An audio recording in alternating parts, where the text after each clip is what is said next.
nuko hanyuma rero tugomba tubandanye dutere tuje imbere. Twarasenze Imana yo mwijuru ngo izoduha igikorane, none Imana yabikoze. Jambo ry'Imana riravuga ngo icyifuje kigashika kiryohere iki? Turanezerewe, turaryohewe cyane kuko uyu munsi twawushitse ko turi bazima nguko twari twawusengeye uyu munsi, none Imana yakoze cyane kudushikanye ko. Turanezerewe cyane. Abanyabugenyuzi muranezerewe? Mana nihabwe icyubahiro cyane. Tuvuze bugenyuzi hakoraniye abavuye hirya no hino. Tuvuze bugenyuzi no munsi muce mumenya ko mwese muri abanyabugenyuzi. Mbega abanyabugenyuzi muranezerewe? Imana nishimwe, turanezerewe cyane. Imana iratunejereje, Imana iduhaye igikorane, turanezerewe cyane. None Imana nihabwe icyubahiro cyane. Ndafise amajambo tugomba dusome yo kugurura iki gikorane cyacu. Tuze gusoma ijambo ry'Imana ryanditswe hariya mu gusubira mu vyagezwe. Usubira mu vyagezwe igice ca 4 niryo jambo dufise ryugurura iki gikorane cyacu. Igice ca 4 dusome duhereye hariya ku murongo wa 10. Ibaza ko mwahabonye, dusome mu izina rya Yesu Kristo.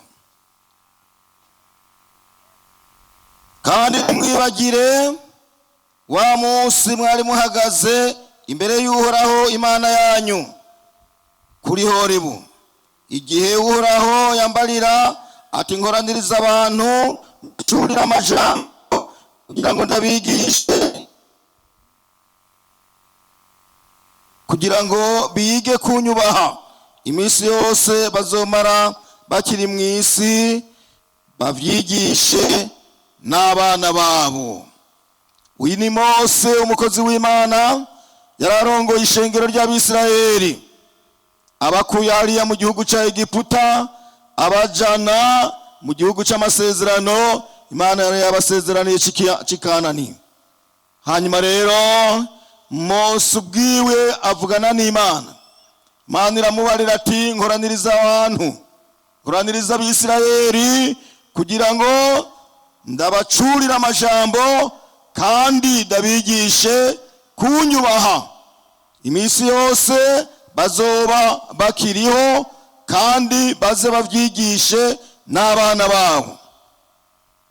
Natwe rero Imana yavuganye natwe kugira ngo dukoranyire ishengero ry'Imana, kugira ngo turyigishe kubaha Imana, turicurire amajambo, turyigishe kugira ngo ryige cyane kubaha Imana no kuyikorera mu minsi yose bazomara bakiriho mu isi, kandi bavyigishe n'abana babo.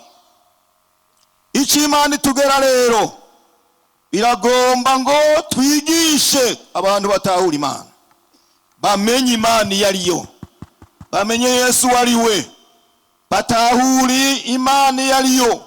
Kuko abantu benshi bariho batazi Imana, abantu benshi bariho basenga ibigirwamana, abantu benshi bariho batazi Imana yabaremye. Ariko mwebwe mwagiriwe ubuntu mukaba hano mwumvira ijambo. Amen. Mwige kubaha Imana, mwige gukorera Imana mu minsi yose muzoba mukiriho. Amen. Kandi ibi vyagezwe turimo turabarira muze muvyigishe n'abana banyu. Yesu nashimwe cyane. None rero Imana yadukoranije kugira ngo itubarire aya majambo. Turabona ingene Imana yavuganye na Mose ari Horebu. Dusome murongo harya duce turangiriza ko mu gitabo cyo Kuvayo.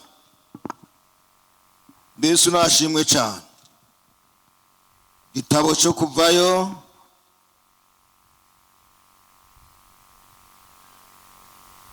igice cya 19.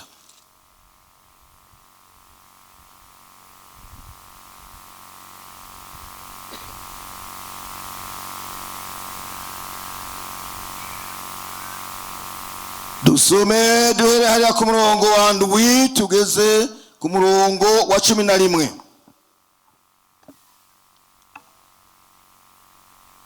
nuko Mose araza, sinzi ko mwahabonye. Nuko Mose araza ahamagara abakuru bo mu bantu, abashikiriza ayo majambo yose Uhoraho yamutumye. Abantu bose bamwishurira icarimwe bati ivyo Uhoraho avuze byose tuzobikora. Nuko Mose asubirana kuhoraho amajambo y'abantu. Uhoraho abarira Mose ati raba ndaza iyuri, ndi mu gicu c'igipfungu c'inzitane, kugira ngo abantu bumve aho ndiko ndavugana nawe baheze bakwemere ibihe byose. Mose abarira Uhoraho amajambo y'abantu. Uhoraho abarira Mose ati genda ku bantu ubabwire biyeze uyu munsi n'ejo bamesure impuzu zabo.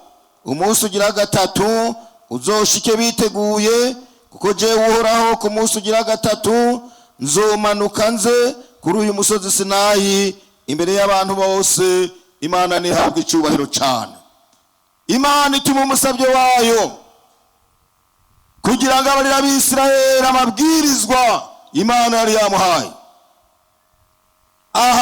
Abisirayeli bari bavuye mu gihugu cya Egiputa, hari mu minsi ya mbere bamaze amezi 3 bavuye muri Egiputa. Imana rivugana na Mose kugira ngo abarira abantu bubaha Imana, bayikorere bitondera ivyagezwe vyayo, bayubahe bayisenge nk'Imana. Ababarira ngo batahure Imana yariyo. Kumenya Imana ni vyiza cyane. Bantu b'Imana mwarahiriwe, asangwa mwaragira ubuntu bwose mukamenya Imana, mwarahiriwe, kuko ari abantu batazi Imana. Imana nihabwe icyubahiro cyane. Twabonye rero ngo abantu bamaze kumva ayo majambo baranezerwa, babarira Mose bati ivyo Uhoraho avuze byose tuzobikora. Nta kintu kiza nk'icyo, kuko baciye bumva kari Imana ivuze, baravuga bati ivyo Imana itubariye byose tuzobikora. Mose acasubirana amajambo y'abantu ku Mana. Mana nayo rero yongeye gusubira kumutuma ati rero ko bavyumvise bakavyemera, genda ubabarire biyeze uyu munsi n'ejo, ku munsi ugira kabiri nzomanuka nje kuri uyu musozi. Amen. Imana idufashe cyane. Nanje ndafise n'uyu murongo. Imana iravuga ngo mwiyeze, shengero ry'Imana mwagira ubuntu kuba hano, mwiyeze uyu munsi n'ejo. Amen. Ku munsi ugira gatatu Imana izoza ivugane namwe, mwugurura imitima yanyu, mwiyeze. Amen. Mwiyeze shengero ry'Imana, icyo Imana yabakoranirije, icyo Imana yabatumiye ko kugira ngo mure kuri uyu musozi. Imana iragomba ngo mwiyeze, hanyuma Imana nayo izoza ivuganire namwe kuri uyu musozi. Niyo mwiyeza mukitegura. Imana nihabwe icyubahiro cyane. N'aya majambo rero twagira ngo twibukanye. Imana ibarire Mose ati nkoraniriza abantu ndabacurira amajambo mbeze nabigishe kunyubaha iminsi yose bazomara bakingaha mu isi, mbere ibi byagezwe baze bavyigishe n'abana banyu. Shengero mwamaze gutahura Imana, n'abana banyu mubigishe kubaha Imana. Amen. Yesu nadufashe cyane, mubigishe kubaha Imana. Amen. Turi kumwe abantu b'Imana, muze mwigisha abana banyu n'abuzukuruza banyu, muze mubigishe kubaha Imana. Amen. N'abari abana banje ntimwabana mwe, muze mwubaha Imana ya so, muze muyitinye muyubahe. Yesu nadufashe cyane. None rero n'aya majambo y'Imana, amajambo atubarira kubaha Imana no kuyikorera, nuko Imana nayo izocibana natwe nkuko yavyemeye. Nuko n'aya majambo Imana yo mwijuru niba duhezagirire, tugira dusenga Imana. Uhoraho Mana yacu, turakunamiye. Amen. Amen. Turakunamiye Imana, turaguciriye bugufi nyakubahwa. Haleluya. Shimwa Gorigota, shimwa Yesu mwami w'abami. nuhabwa icyubahiro abereye amashimwe, wewe wadukoranirije kuri uyu musozi kugira ngo wongere utabarire ibanga ryawe. Amen. Nuhabwa icyubahiro Mana. Amena. Ngira ishengero ryawe rirakoranye, baje bafise inzara n'inyota, baje bahuzagizwa nk'imvungo yifuza imigezi, mu izina rya Yesu. Amen. Ubigishe kukubaha. Haleluya. Ubacurira amajambo, umuntu wese azove hano aricare mwigisha, mu izina rya Yesu Kristo. Umuntu wese azove hano ahinguwe n'ijambo ry'Imana. Amen. Haleluya. Yesu nuhabwa icyubahiro cyane. Amena. Shimwa Yesu mwana w'Imana nzima. Iri shengero rihezagire Mana. Turataramuje bitakuva ko byose, turataramuje impwemu mbi, turataramuje abadayimoni bose. Amena. Ntibagira ubushobozi hano, ariko ubwo batabwe mu bwo kwibagiranwa. Amena. Hezagire ishengero ryawe rikoraniye hano Mana, uryigishe kukubaha, urihezagire Mana. Umuntu wese azove hano mu izina rya Yesu Kristo, abayicare mwigisha. Umuntu wese azove hano ahinguwe n'ijambo ry'Imana. Uduhezagire, duhezagirira abakozi abo wadutumye ko kutubarira ubutumwa bwiza, ubaduhezagirire Mana. Amen. Baze bavuge nawe, baze bavugishwe nawe mu izina rya Yesu Kristo, tuze tubaronke mu mabanga y'Imana. Urakoze Mana kuzobahezagira. Turazi kuri Imana ivuga bikaba, kandi no wateguye iki gikorane, kandi turazi Mwami Yesu Kristo kuzoshishikara kugisozera neza. Turakwiteze nk'Umwami n'Umukiza, byose tubisabye mu izina ryawe ugera Yesu Kristo Mwami wacu. Amen.